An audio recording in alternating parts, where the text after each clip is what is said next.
Hi guys, how are we? I hope everyone is okay and has had a nice weekend. If I'm looking, let's move that closer. If I'm looking somewhat haggard or different compared to the first clips, or the clips you'll see following this, should I say, that is because when I went to edit this video, I realised the audio wasn't working. So it's the end of my day and I'm re-recording it. Thank God I didn't take all my makeup off. Good grief. So, sorry, boys and girls, I'm looking a little bit flatter than I was this morning. But it's fine. Anyway, hi, how are we? How is everybody? Welcome back to Nailed It. Thank you so much for listening, as always. I really appreciate it. I've had loads of really nice love on the last episode, which is an absolute dream. It's just getting better and better. Like, well, can't wait to keep doing this every week. Every week. Anyone who's watched Max and Paddy, please tell me you get that reference. Come on. Anyway, what a weekend I've had. Good grief. Obviously, like I said, I record on a Monday, drop on a Thursday, so I'm no missed it, Meg. I can't tell you how my week's been already, but my weekend, well, it's been full on. We've had the markets. I went and had the crumble stall. Oh, let me tell you, revolutionary. To save you wasting your time like me and George had to, it's on the Piccadilly Gardens side. So don't faff around with those ones outside of Selfridges. Get yourself straight over to Piccadilly Gardens. Oh, it were good. And we had a Chinese. Then what did we do on Saturday? Saturday? Well, very fitting for the episode. I went out with the dance girlies. It was very, very nice. We've also had some girl math this weekend, which I'll explain to you. We've had a boxing match, family outing, night out in Manchester. I've had it all. We've had the absolute works. So it's just been Black Friday weekend in case you've been living under a rock. Well, and you get absolutely pounded with deals, don't you? You're getting emails, texts, phone calls, links that you signed up for years ago that you forgot you're on the mailing list for. You've had the full works. And there's been some corkers, but on Saturday, me and the girls thought we would go into Preston Town Centre because there was a deal on piercings and I fancied getting my seconds done. So nothing wild, but wild enough for me. You know, I'm a little bit soft when it comes to needles and things of that ilk. In particular needles. Very, very scared of them. I got my ears... I actually got my ears pierced when I was younger. I think I was 7 or 8. And I begged and begged and begged. Blagged my mum and dad to let me get them pierced like my friends. And I did it. And I was a tramp and didn't clean them properly. So then they got infected. So my mum and dad had to pin me down and rip them out. Traumatising. So what did I do? I got them done again. My mum were livid. I literally twisted my dad's arm around the back of his back. To get him to take me to have them done. She were not impressed. And the same thing happened again, because I'm a dickhead. So that rate, my mum was like, never again. Don't do it. So when I went to Australia when I was 23, I was like, I'm going to do it. I was staying with a really lovely family. And the girl, their daughter, was like my age. She's not dead. She's still my age. And we had a lot of common interests. And she had no fear. She had loads of nice piercings. She was like, should we go get our ears done? I was like, yeah. Inside I was dying like, help me. So after the brave front, I sat down in the chair and was like, I'm just going to let you know I'm a massive fanny and I'm scared. They were like, oh, you'll be fine. We'll do them both at the same time. They used a gun. Sorry to any piercing professionals listening. I know it's frowned upon, but they did use a gun. And it was like, ping. And they did it. And it was amazeballs. It was absolutely great. And they were done. And I even got a little teddy bear. I'll find the photo and drop it this week. That said, I was brave for my ears being pierced or something like that. And proud as punch, at the big old age of 23, I strutted around Perth with that teddy bear. No fucks given. Good times. Anyway, we made an agreement before we went for the piercings and said, if we get there and the queue's longer than an hour, we're not bothering. We'd only paid for 2 hours on the car park. And, you know, we wanted a Starbies and all that. I was like, no, we're not here for that. So we thought, sod it. Let's go to Primark. Walk down the street, walk down the high street, you know, Preston on a Saturday. All its finery. However, shout out to Miss Ellie James Makeup. Elle, I forgot what your Instagram name is, girl, but shout out to you. Because on your story a couple of weeks ago, you pointed out how good the Primark is in Preston. Primark? H&M. You specifically pointed out the H&M. And I thought, I'm going to take you up on that. I trotted off into town centre, got into H&M. Well, this is where the girl math comes in. Sorry if you're not interested in this. Or if you are interested in this, maybe you want to learn a bit more about girl math. This is how the female brain works. So, Saturday night, I had a night out planned. Ovs, need a new outfit. To be fair, I am trying to wear things I've already got. However, I was going out with all the dance girlies. They're all fit. Everyone was going to be looking, tip top, I thought. There's nothing in the old wardrobe here I can zhuzh up. I've worn all my best bits. I'll have to get something new.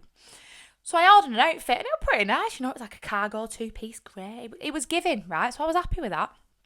Walked into H&M straight away. First thing I saw, caught my eye, a red blazer with a red mini skirt. I was like, God damn, I need it. I want it.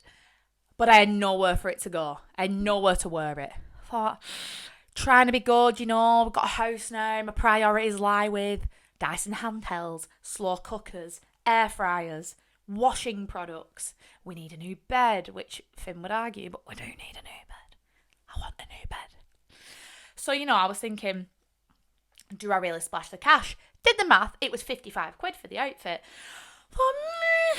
But I don't need it. So I was like, I'll walk around with it in my hand and maybe something will click. So I'm walking around with the girlies and I was like, I love it. They was like, Emily, you need to get it. I said, I know, I'm being good. It was like, why don't you wear it tonight? I said, I've got an outfit for tonight. Why don't you just try it on? I said, girls, what shoes would I wear? They said, boots. Changed everything. Absolutely switched up the game. I thought, sod it. Get me in these changing rooms. Put it on. Well, mic drop. It was game over. Right, I thought, God. FaceTime the girls. They were at the till. I said, one of you is going to have to come in here, find me a black top and some black boots. And they did. They came through. Put it on. I was like, it's happening. I even tried some earrings on with it at the same time. Oh. It was just phenomenal. I was like, we have to have it now. Anyway, it was Black Friday. Oh, Black Friday weekend. It's now Cyber Monday. And the deals were, if you remember, you'd get 20% off. Who's got 2 thumbs and a H&M membership? This girl, Emily Nayled. Oh, well, that were it. Realised the outfit was 44 quid. I thought, bosh, we're having this. Hold that thought. The outfit I had bought, I hear you asking, what are you doing with what you've already bought, Emily? Are you going to wear it for something else? Are you going to keep hold of it? Am I buggery? Number one, it was 55 quid, so I'm already £11 up with my H&M purchase. 2, I ordered the top in another size because I needed a smaller size. I was like, oh, she's skinny. It's called stress of moving into a house. Anyway, ordered the other top, and that was another £22 once I had delivery and everything. So when I bought the H&M outfit and realised I was going to return the other outfit, I'm actually £33 in profit with an outfit that's a blazer and a skirt. It's red, can wear it over the festive period. That's what we call an investment. So basically, I wear it a few more times. The outfit's basically free, and I'm 33 quid up. Girl math. And there you go. And that is girl math for you, ladies and gentlemen. So there we go. That was Saturday. Then we went out Saturday night with the girlies. We had a great time. Went to Manchester. Went to Banyan. Well, it were going off. Never been to Banyan at Spinning Fields before, and I don't know what the DJ was on, but I need him to slip me some of it. It were popping. Banger after banger. Honestly, the clue must be in thy name. It were great. And I'm sorry, 20 dancers on a night out. It was sheer chaos. I've never seen so many people drop into the splits on beat in any one time. People were shook. I would be shook. Do you know what I mean? Every friendship group's normally got someone who's like, not it. Not in this group, ladies. I mean, my group doesn't have that either. Obvs. But, oh, wow. It were a stunning state of affairs. Really was. So we went there, and when you've been in a bar for a good few hours and everyone felt like they should move on. Well, we should have trusted our gut and stayed where we were, but we didn't. We moved on. We trotted on down Deansgate. One of the girls was like, let's go to yours. Everyone's heard of it. It's got the best lighting in Manchester. I can agree. I'll post a pic. In that corridor, I tell you what, it was giving Cheryl Cole, like in Fight for This Love, because I had the red and black on, minus the hat. Anyway, it was giving. But got into yours. Oh my lord. Considering how good the music was, the calibre of people was just shite. It was a shower of shit, right? So stuck up and pretentious. Like, you went in and it was like, someone whipped their hair. What's going on in here? We brought the class down, but we injected some personality into the gaff. Do you know what I mean? Anyway, we only lasted, I bet we didn't even last an hour in there. I only got a lime and soda. I didn't even bother with vodka. Anyway, finished the night up in roly-poly or roly-woly wraps, whatever it's called on Deansgate. You got KFC, Subway, roly-roly, I don't know. It was great. I had a rice box and I was tucked up in bed for 1 o'clock. Got a lift home off fella. Couldn't beat it.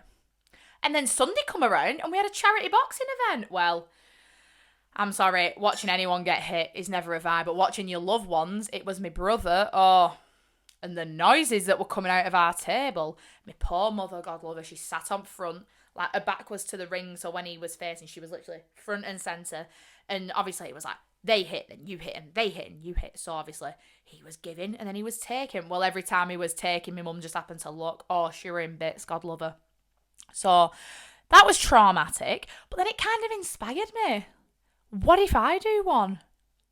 I quite fancy myself, go and do the training for 8 weeks, get in some cracking shape, and then, I'll be like, pew, pew, pew. If I knock this mic again, so help me. Yeah, I quite fancy myself at that. I don't know. I'd sell a table for work. I'd sell a family table. I'd sell a table for girls. Nailed It could sponsor the event. I reckon we're in for it. I mean, I don't know about donating to charity. I'd rather donate it to myself, but still. Do you know what I mean? Feeling it. Imagine that, walking out to my own entrance music. I'd be like John Cena. I would probably come out to that. You can't see me. Your time is up, my time is now. Yeah, I can see it now. Might even get a title belt made. There was some people had silk dressing gowns made for a charity boxing event. I was like, listen, lads, I can tell you've done this more than once, although it's meant to be for, what's the word? Beginners. They're the type of people who, would rather be the top of set 3 than the bottom of set 1. Do you know what I mean? They'd rather keep doing these charity events, giving, Tim Pot, Paris and Tyson Fury on the side. There was some women literally grabbing onto ropes, like, go on, babe. I was like, relax, brother. Like, we're at the Reebok. They're doing 3 2-minute rounds. That's it. The ceilings are low. Relax. But yeah, and they were just all over it. We saw a wheelchair and a gas and air moment. It were all going off. And then we finished it off with a chippy. So anyway, that was my weekend. I hope yours was also a belter. This week, welcome to Dancing Queen. I'm going to find a way to drop some tunes in here because Mamma Mia should be in the background. I'm going to be talking to you all about my little dancing life. It's basically, I'm well aware that my podcast is starting to sound a little bit like a eulogy to someone who's not dead yet. All I'm doing is talking about myself, but that's not the aim, I'm obviously going to be talking about myself and my own experiences, but it's essentially with the hope that it brings something to anyone who's listening, not necessarily just from a dancing perspective, but in this case for me, my favourite thing about dance is the friends that I've made because of it, and the fact that I've got a hobby. I've got something else going on in my life, and I think it's really, really important that people have that in whatever form that looks like to you. I've danced from the age of 4 up until right now. I've fallen in and out of it pretty much through my whole life. It's a massive part of who I am now. Everyone around me knows that. Like I said, it's opened me up to new friends and just a better life in general, like something that I really enjoy. And I wanted to share that with everyone because obviously you carry on getting an insight into me, keep learning about me. One of my friends actually did say, she was like, even though we're best friends, I feel like I'm learning a lot about you. And I love it. And I was like, oh, that's great. So, but yeah, like I said, I think having hobbies outside, because obviously, like I said last week, we spend so much time at work, we have our relationships and your friendships. I think having hobbies away from all of that is really, really, really important. Just if it's something to get you out of the house. Do you know what I mean? I just think it's really important. Dance began as a hobby for me, and it still is. Obviously, it doesn't pay the bills or anything like that. But it is somewhere that it's more than just somewhere I rock up to and have the crack for once a week. Do you know what I mean? As much as it is that. So yeah, let's get into it. I hope you enjoy it, guys. So, as per last week, following a similar theme, let's take it right back. And this time, we're going further than high school. We're going right back to the wee old age of 4. I started dancing at a place. It was called Club 2000 at the time. It was in Horwich, which is where I'm from, which is in between Bolton and Chorley. Cute little village. It used to be cute. It's not that cute anymore. It's a bit of a shit heap like most places. But anyway, I started at Club 2000. It had a time where it was called Swizzles as I got older. I don't even know if it's still there now. It's above a tapas Spanish restaurant. So I started there. I still remember, when you get vivid flashbacks from your childhood, I've got a vivid flashback of me walking into that room and being wildly intimidated.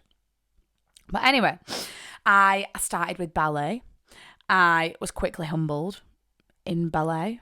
What is with my pronunciation today? I don't know. I think I am. I ain't swallowed a dictionary. I know that much. But yeah, I quickly fell out of ballet as fast as I fell into it. I was never, and I'm still not, a graceful individual. So yeah, ballet took a back seat. I fell mainly into, so I dabbled in jazz, in tap, in contemporary, but then I mainly fell into street dance at the time. And also pom dance with cheerleading. So my oldest cousin, is she actually my oldest cousin? She's not. But one of my cousins, Michelle, she's about, 8-10 years older than me. And she was in Reebok Rebels, so cheerleading for Bolton Wanderers FC, where I had my own little spell.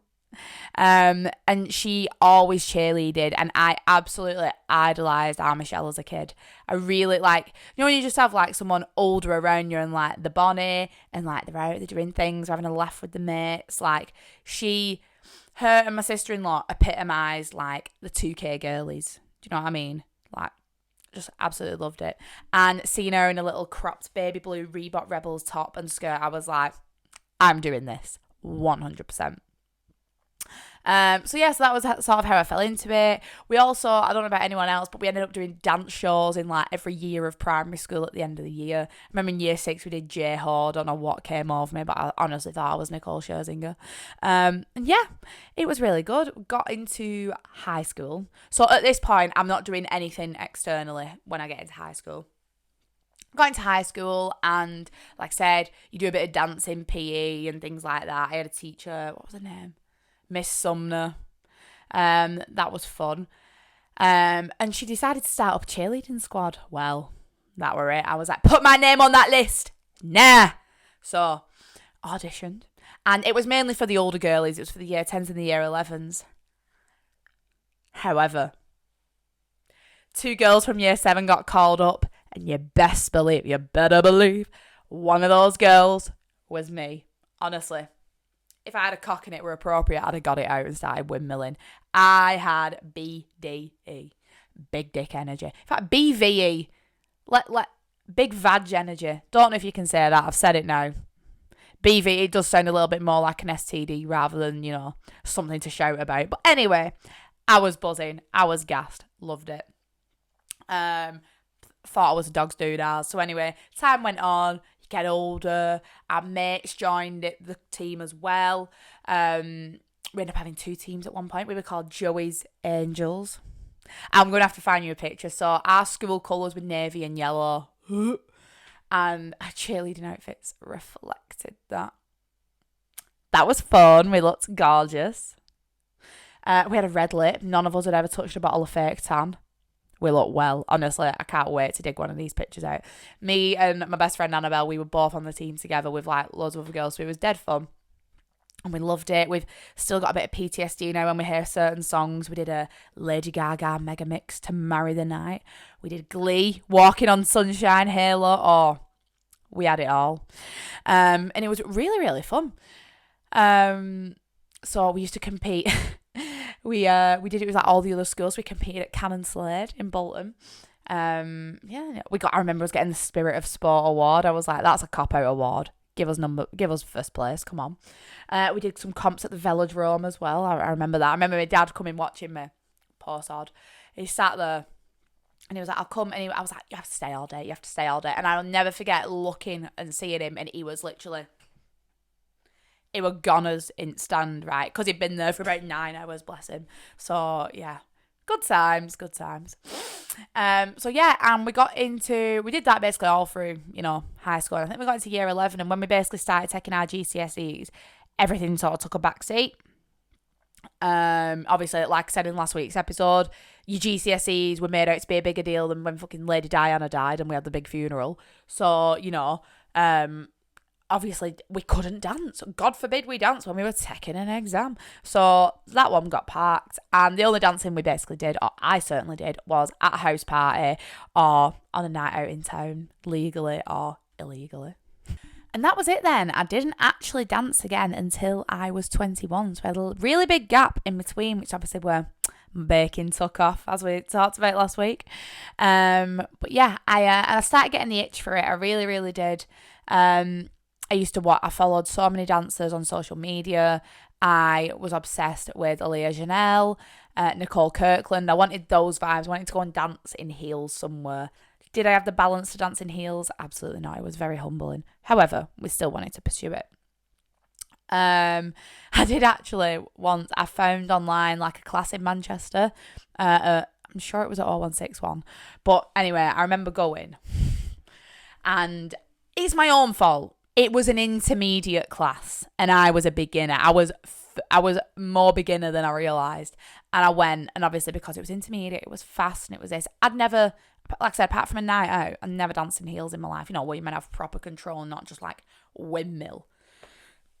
And I remember coming out of that class and I got in my car and I just cried. I was like, oh my God, I'm so shit, I can't dance. Look back on it and I was like, intermediate. Uh-oh. So anyway, didn't go back there again. However, if I went back now, I think I'd be all right, to be fair. And yeah, so I really struggled with finding somewhere, to be honest, that wasn't like a million miles away. Like all the things I was seeing online were basically in London. I was like, bloody hell, I'm not that keen. So I really struggled, but I did end up finding a class and it was in lockdown. It was a class, it was over on the other side of Wythenshawe in Manchester, and they was doing online classes, so I thought, great, I don't have to see anyone, don't have to meet new people, if a teacher's not on my vibe, don't matter, I'm on a screen, like, I can ease my way into it. For me, it'd be easier to drop out. Once I've met someone and I've formed a relationship, then I'm like, I've got commitments. So I was like, that's a really good little ease my way into it. And I loved it. Did the classes over Zoom and I really enjoyed it. Did it through the pandemic and it was a vibe for a good 2 months, doing a new routine every week. Obviously thinking I was giving a lap dance to Chris Brown in my living room. Anyway, it even migrated to dancing in a car park, and we're still socially distancing so you could exercise outside. So we was dancing in a car park in Wythenshawe. Good times. But it was basically a mooch. It was an absolute mission. And then one night, towards the back end of like the first lockdown, I was in a bit of scroll on the gram, and I came across a class in Wigan called Koala. It was 11 miles from my house, 25-minute drive. I thought, oh, I like it. We're getting somewhere. Watched a few of the videos. They hadn't been going for that long when I found it. I watched the videos, I watched the classes, watched the routines. I was like, oh, yes. Did I think I'd fit in? Not a cat in hell's chance. But kept following it on the gram, kept liking the pictures, the teas. It's kind of like how me and my fella got together. But eventually, I'd say probably a good 4 weeks, I did that. And then I plucked up the courage, I DM'd them, and was like, can I come? How do I come? How much? Blah, blah, blah. And they were like, yeah, come down, come on Tuesday. I was like, okay. I was so nervous. I DM'd them, I booked a class. Now, I was expecting heels. Luckily for me, as I said before, my preferred style is like more of a hip hop. And thankfully, when I rocked up, it was a hip hop class. I was like, good. Chuck the heels down, keep my Nikes on, happy days. And my first dance was actually to Chun-Li by Nicki Minaj. I'll have to try and dig out a video somewhere and put it on this week's post. It was still obviously social distancing time, so it was like a room and they taped out like 1 meter by 1 meter boxes on the floor, so there was only 20 of us in a class, and it became a thing then every week to get into the class. You had to be like on it, like she'd drop a class on the weekend and everyone would be like, boom, and buck on. Or you'd set alarms for that stuff, do you know what I mean? You had to be in. Got to be in it to win it. So yeah, so I started dancing there, made a few little connections along the back row with the other girlies whose first time it was, and we all made a pact at the end of the class. We're like, I actually like that. You know, that video where it's like, oh, that's Melanie. I quite like Melanie. It's kind of how I felt when I came out. I was like, oh yeah. Felt a bit, you know, hot girl shit at the back. I was like, I'm going to do that again. So signed up for the week after, and before I knew it, I would come in every Tuesday. Then they started putting a Thursday class on, so it was every Tuesday and every Thursday. Oh, I didn't miss a trick. I was in best shape of my life. Talk about cardio, crikey. And it was really good. I started with a Chelsea boot and migrated up then, elevated to a block heel, then to a stiletto. Oh, the confidence was absolutely rolling through. Like I said, kept going, building up my confidence. I went from being on the back row to like moving closer and closer to the front, to the point where I would get there early to put my stuff in one of them little taped out squares to make sure I could see myself in the mirror, because I was like, I'm on this, I'm having it. I will say, obviously, because I was going into a class of lots of different like new people, I was obviously nervous. We'll be talking in later dates about how I have the confidence when I appear in things, but inside I'm like withering away with anxiety. But we'll get there. That's a different episode. But one thing about that is that when I'm in social situations with people I don't know, I tend to overcompensate. You know, a bit Sam Thompson energy, but not as full on, I'd say. And I talk a lot, as we know. But thankfully, that has resulted in some really good friendships striking up, because a lot of the girls that I became friends with were like, if you're never a sportsmate, I were too nervous. I was like, well, look at us now, going for Starbucks on the way to dance. But yeah, really, really sweet. It ultimately, you know, it's like I say, it's resulted in some of the longest friendships at dance, but it's also helped me build up my confidence.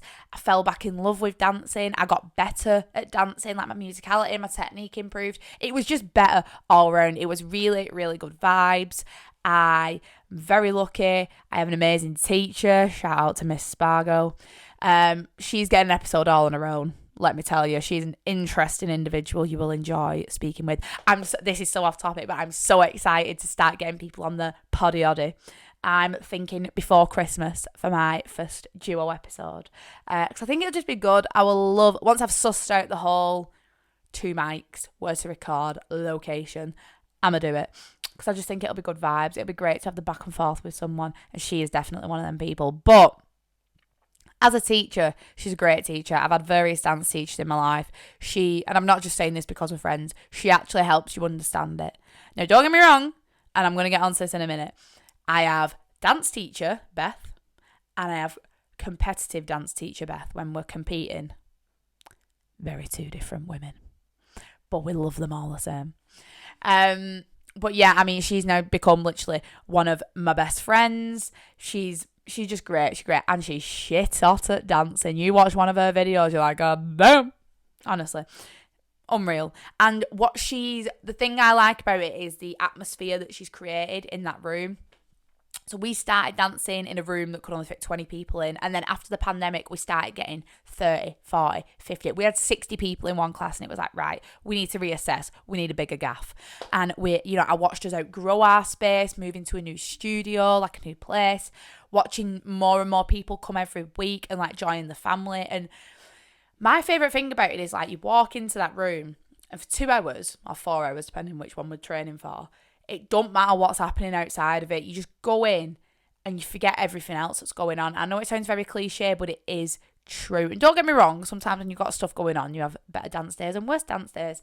But I think it's just the atmosphere that's been created. It's all, it's everyone all together. You create bonds and make friendships with people that you, like say, you might never have said hiya to before for no other reason than your paths may have never crossed. And it's such an empowering environment. You never go in and feel judged. Like everyone's always cheering each other on. Like I'm huge on that. Whenever I go to class, I'll be screaming the loudest for your dancing, because I think it's important. You get what you give in this life. So if you're going to stand there and be a bitch or stand there on your phone and not join in, come on, girlies. Women's power. and all that. So yeah, but I just love I love the environment. I love the vibe. You don't feel judged. You don't feel, it's just great. It's just great vibes all around. And you get to feel sexy and confident, Loads of people have said to us, why'd you dance like that? Why'd you go dancing sexy? It's like, I'm not doing it for that. I'm not doing it so I can shake my ass on a yacht in a thong. Love that. No, but that's not why we're doing it. We're just doing it for the crowd. We absolutely love dancing, and we're not doing it for your enjoyment. We're doing it for our enjoyment. And if we look good while doing it, well, ovs. You know what I mean? People are weird. People think there's there should be a reason to want to dance in a particular way, want to dance in high heels. It's called commercial, honey. Get over it. But anyway, I digress. So anyway, so I'm dancing every Tuesday and Thursday, and life is good, we're vibing, everyone's improving week on week, all the girlies are getting along. It was great. Then come the best news. Beth sat us all down and went, girls, would any of you be interested in competing in a hip-hop team? Yes, sister, absolutely. When she suggested that, she made the group chat. She set an audition date. Well, that were it. Now, Coppo, I was in Australia for the first time when the auditions were held, but she did jig the practice around, so that was at the first practice. So I didn't actually have to do the audition, which I was glad of because it looked brutal. When I did the audition this season, I was like, oh, no, I ain't cut out for this. But yeah, I remember that first rehearsal. I flew back from Australia. I landed on the Saturday morning after, obviously, a 24-hour flight and a 12-hour time zone change, right? So flew in from Australia, barely slept on the flight. I had my best friend's 21st that day. So it was Ellie's 21st. We went and got our hair and makeup done. I got picked up from the airport, drove straight to her house. We went straight for makeup. It was like, it's like a cloud. Went to the 21st, managed to make it till about 1 a.m. Didn't go back to the afters, unfortunately. We was absolutely battered. Woke up the following morning at 9:30, left at 10, and got to the practice. So I was running on empty. And then obviously they had the first practice. Obviously it was like kind of what you expect from a first practice. Go from your usual heels class where it's all a bit of fun, we're all having a bit of a sexy time in the mirror, to like boom, boot camp, burpees, sit-ups, plank. I was like, whoa, gee, did not sign up for this. Felt like I were in bloody Who's Dares Wins with Bear Grylls. Anyway, I weren't cut out for it. I was like, weren't it? And it was just an absolute madness. That whole first season, it was chaos. We had so many ups and downs. It was unbelievable. We formed the full team. We started the season strong. We had 20 in the team, 4 reserves. It was like, oh my God, this gonna be lit. And sure as eggs are eggs, reserves dropped out. People dropped out. I was like, phenomenal. Here we go. So we ended up with about 18 people on. I think we were 19. And we had a guy called Luke. Oh, Luke, we miss you. Please come back. Luke moved to Canada. But Luke was unreal. And it was really good having a guy there dancing as well, because it brought something different to the fold. It's more, there's way more all-girl teams competing than there is mixed. So it was really good having Luke when we had him. But we did 4 competitions in our first season. Something drastic happened before every comp as well. Like, it wasn't just like, something's going to change in the routine. Like, no, we had serious injuries. We had people leave us in the shit. Like, something happened before every comp. So it was a miracle. We won our first competition, and we finessed it, by the way. Our second comp was amazing. Third comp, in my opinion, best we've ever danced together. It was legendary. It was box office. The fourth comp, less we say about that one, the better. But we had a girls' trip to Bournemouth, and we had a really good party on the beach after, so, can't complain. As well, can I add, so we started in the March, right, and our first comp was in the December, and we started training once a month, right, obviously, training once a month for 4 hours, it's not a lot, so we moved to every week. Well, once we moved to every week, it changed everything. It was great. My dance teacher, might I add, also fell pregnant at the beginning of our season. Not the beginning of us training in March, but the beginning of us competing. So for the whole rest of the season, she was pregnant. Like, it's not hard enough being pregnant as it is. She had to then teach us all a routine, coach us, and run a dance school. Mate, it was hell in there. Can you imagine? 20 women for 4 hours a week is emotional enough. Throw pregnancy into that. Good Lord. Anyway, we absolutely, for our first season, we did so well. We're now in our second season. We're loving it. We've got 2 teams now. We've got hip hop and commercial. Bosh. I am now a captain. Love it. Just absolutely love it. 4 hours a week. Your mindset is just completely different. It's just so fun. There is honestly nothing better than that. As I said, we're in our second season. Our first competition is in 2 weeks' time. I'm not just saying this time we have got the best routine. It is so sick. 15 out of 10. And we're going to smash it. So if you're free on Sunday the 10th and you want to see where the magic happens, get yourself over to Winter Gardens in Blackpool. We're dancing later on in the day. You don't have to stay for the whole thing. You can just come and watch us. Come see what it's all about. You're thinking of joining, you're thinking of auditioning, you just want to watch some cracking dancing. Get yourself over, guys. Come for about 7:30. Tell you what you can do. Illuminations, Chippy, watch us back home through Illuminations. What a Sunday, honestly. Can't beat it. And that's where we are now, guys. So like I said, we're in our second season of competing. Obviously for me, I competed when I was younger. So to go back to doing that, which was something I loved, is the best feeling. It is honestly, it's surreal. That feeling when you walk out onto the floor, it never ever escapes you. I still remember the feeling before our first comp, because what you got to bear in mind, not everyone who dances in our team has danced previously. So you've got a whole range of different people. The emotions, the feeling. We had a few VOMs. We all actually came straight off the floor. And what you do, you dance. And let me tell you, that 2 minutes and 10 seconds goes like that. And it depends where the judges are. So like sometimes the judges are above you. So you're like, sometimes they're right in front of you. Like, it just depends. And it's a blur. It doesn't matter how much you try. It is a blur. And like, you're thinking facials, hit the movements, everything. It's just so much. It's really chaotic, and we come off the floor and you all gather around the screen and watch yourself, and then you're like, oh, I should have done this, forgot this, and you start picking at yourselves. I still remember the first one, we were all like, everyone was dying. One of the girls ran straight off and threw up. Yeah, it was surprising. But the adrenaline and everything just takes over. You're all cheering each other on when you're on the floor. It's just the feeling, like the wholehearted team feeling together. It's just the best when you're actually dancing together. Now, obviously, it's better if you win. The feeling afterwards is better if you win. But it's not like, I don't know, I can't explain it. We haven't won every single competition we've done, but I didn't feel fully defeated after them all. Do you know what I mean? Like, it's a different type of thing. It's not like playing footy and losing and you go in the changing rooms and you're all like, think you're shit. Like, it isn't like that. It's more about how you feel when you're actually dancing on the mat together. And, we always say, if we can go out and know that we've give everything, then that's enough. That's what we want to come away with feeling. So, yeah, it's really good. For me, dancing is one of the best things in my life. From going back to dance at age 21, I've pushed myself out of my comfort zone in so many ways, obviously physically and mentally. Like, dancing twice a week, the cardio alone that doesn't feel like cardio is enough of a reason for me to go.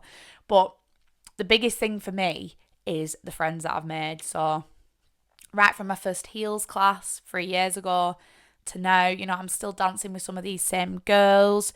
Like, I couldn't spend this much time with people that I was only surface level with. Do you know what I mean? I love them so much. I feel invested in their lives. Like, I love being a captain. That feels like a natural role for me. Not in a weird way, just because I enjoy it. I enjoy being around people.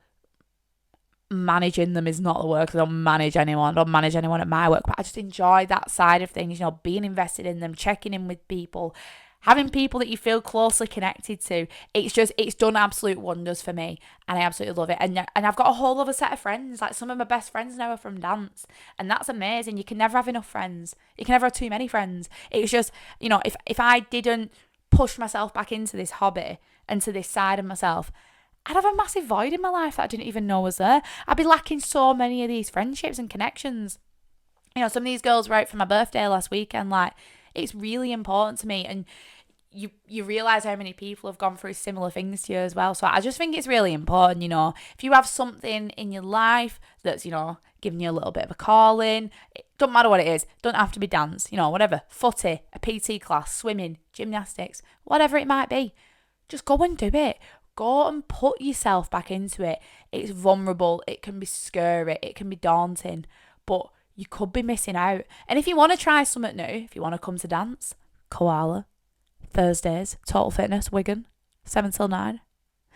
The best vibes. You don't have to do it in heels. I now do it in trainers because I've got a knee injury. You get to see me cheering you on. But no, just go and do it. Go and get yourself back into something. Go and find something that you love outside of what you already do. Because I just think it's important. I think it does wonders for your serotonin. I feel like it boosts every level of your life. Like sometimes when you go and do like a random rogue yoga class or something, you come out like, oh, I feel like a new person. It's that same thing. Imagine feeling like that every week and having something you're committed to like that. I just think it's special. I think it's magic, and I absolutely love it. I would recommend it to anyone. I would also say our dance team in particular is a really safe space to come to, irrespective of your ability. Now, obviously, you watch people at the front. Even I do it sometimes. I stand at the back and watch the girls at the front, and I'm like, go ahead, gals. It's not me, but I'm cheering you on. Don't be disheartened. Don't be that person that comes to class and beats yourself up. Come and cheer the girls on. Cheer everyone on the same way you'd want to be cheered on, and you'll just receive it back in the bucket load, honestly. It's the best. I absolutely love it. And that's it, guys. Okay, guys, so we had another recording malfunction here. I do apologise. I'm going to get to the bottom of this ASAP Rocky. But essentially, it was me thanking you for watching and tuning in, thanking you for the episode, thanking you for getting involved, and yeah, just hoping that you take something positive from it. If anything, what I wanted you to get was that I think you should go and embrace any hobbies that you've got in your life. Go and take them on. Don't be scared to go and start up a new class. I think if you're lacking in certain areas of your life, it can really improve it. Like I said, it's a great way to make new friends regardless of what age you are. And yeah, I think it's really beneficial. Please tune in next week. We are going to be talking all about being a 4, or now in my case, because I'm 25, 5-year-old adult. So really hope you can tune in. Hope you enjoy it. Hope you enjoy this week's episode. And I apologise again for the massive cock up that has been my audio. But we move. Next week will be a better week, guys. Thank you so much. Thanks, guys.